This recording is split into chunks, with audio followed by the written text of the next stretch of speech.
జీ5 ఉండగా మీ favourite TV shows ని మీరు అస్సలు మిస్ అవ్వలేరు. Complete free. వైదేహి దేవంశ్ గదిలో బలూన్స్ పెట్టి వాటిని పేల్చేలా చేసి తరువాత మన కుటుంబాన్ని ఏదో చెయ్యాలని చూశారు.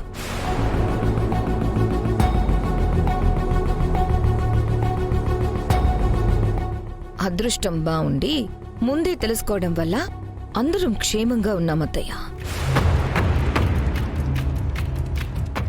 లేదంటే ఈ పాటికి ఏమయ్యుండేవారు? ఏమి అయ్యుండేవారు కాదు. అనుభవిస్తున్నది మేము, మాటలు పడుతున్నది మేము. చెయ్యాల్సిందంతా చేశాక మాటలే పడాలి. చేసిన తప్పుకి శిక్ష అనుభవించాలి. వీళ్ళు చెప్పేది నిజమా స్వాహ? ఇంకా మమ్మల్ని ఏదో చెయ్యాలనే ఆలోచిస్తున్నారా? అసలు ఎప్పటికి మారుతారు మీరు? ఏం కావాలని ఇదంతా చేస్తున్నారు? అసలేం కుట్ర చేయబోయారా? అన్నయ్యని మళ్ళీ ఈ పరిస్థితిలో చూడాలనుకున్నాడు వీడు.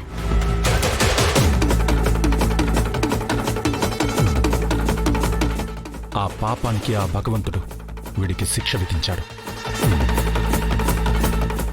ఏంటి? లక్కీనేదో చేయబోయాడా? అవునత్తయ్య, బావగారిని మళ్ళీ చక్రాల కుర్చీకి పరిమితం చెయ్యాలి అనుకున్నారు.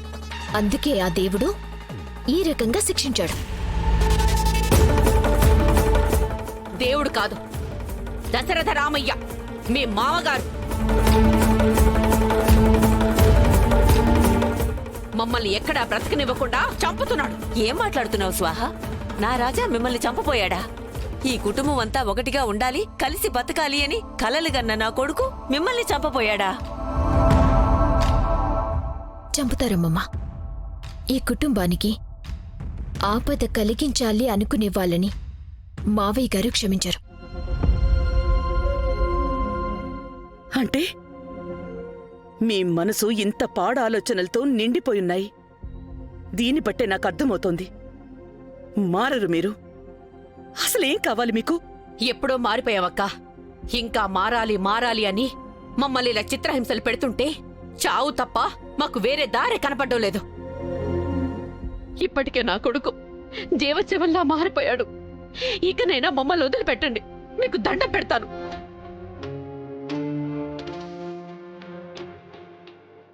మిమ్మల్ని ఎవరూ ఏం చేయడం లేదు అత్తయ్య. చేతులా మీరే ఈ పరిస్థితి తెచ్చుకుంటున్నారు. మారండి మారండి అని ఎంత చెప్పినా మారకుండా ఇప్పుడు అనుభవిస్తున్నామని ఏడిస్తే ఎలా? ఇప్పటికైనా మారండి. వాళ్ళు మారరు వదినా. ఇప్పటికే ఎన్నో అవకాశాలిచ్చాం. మారాలి అనుకునే వాళ్ళే అయితే ఎప్పుడో మారుండేవారు. అవును, వీళ్ళతో మాట్లాడడం కూడా అనవసరమే. పదండి.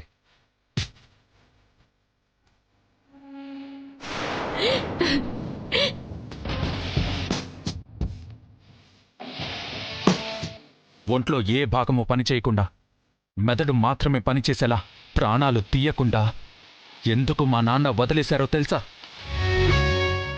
నీకు ఇంకో అవకాశాన్ని ఇవ్వాలి అనుకుంటున్నారు. మారి మనిషిలా మాతో కలిసి బతకాలని కోరుకుంటున్నారు. ఇది మీకు ఆఖరి అవకాశం ఇవ్వాలి. మళ్ళీ ఏ చిన్న తప్పు చేసినా ఈ కొన ఊపిరిని కూడా లాక్కుపోతారు. ఈసారి నువ్వు దారి తప్పితే నీకు విధించే శిక్ష చావే అవుతుంది. గుర్తుంచుకో.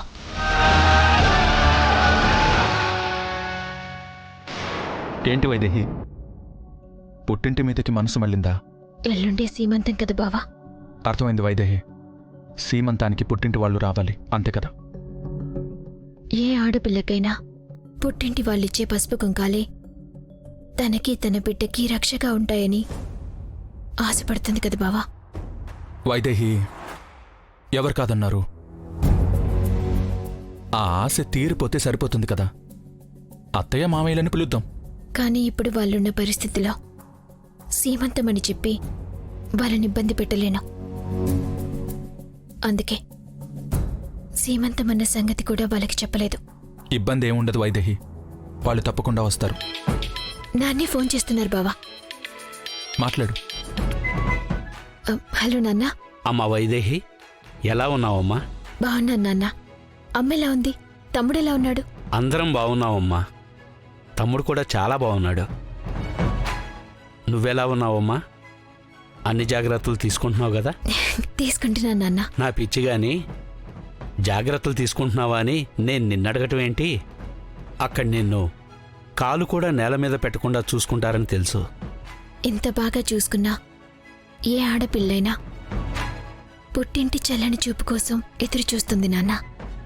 ఇప్పుడు నాతో పాటు నా బిడ్డ కూడా మీ రాక కోసం ఎదురు చూస్తోంది. వస్తున్నామమ్మా. ఈ పేద పుట్టిల్లు నీ మెట్టినింటి స్థాయిలో సీమంతం చేయగలదో లేదోనని భయపడ్డాం. కాని భగవంతుడి దయో నీ కడుపులో బిడ్డ మహత్యమో అనుకొని సాయం అందింది. ఇప్పుడు ఏ లోటు లేకుండా సారి తేగలమన్న నమ్మకం కుదిరింది. నా బిడ్డకి సీమంతం జరిపించే భాగ్యం ఉంటుంది. నాన్న,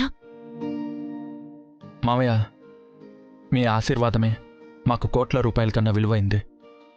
మీరు లేకపోతే వైదేహికి జరిగే సీమంతం గొప్పగా ఉంటుందేమో, కానీ గుండెల నిండా సంతోషాన్ని ఇవ్వదు. మీ రాక కోసం ఎదురు చూస్తూ ఉంటాం. విన్నావు కదా నాన్న, ఇంట్లో అందరి మాట అదే. పసుపు కుంకాలు అక్షింతలతో వస్తే చాలు. వస్తాం తల్లి, తప్పకుండా వస్తాం. జాగ్రత్తమ్మా. సరే నాన్న.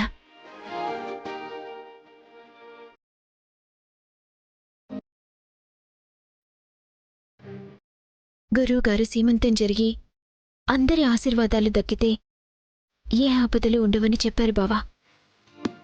అప్పట్నుంచి ఏతు వెళితే పుట్టింటి నుంచి ఆశీర్వాదం దక్కుతుందా లేదా అని దక్కేలా చేస్తున్నావు బావా. చాలా సంతోషంగా ఉంది.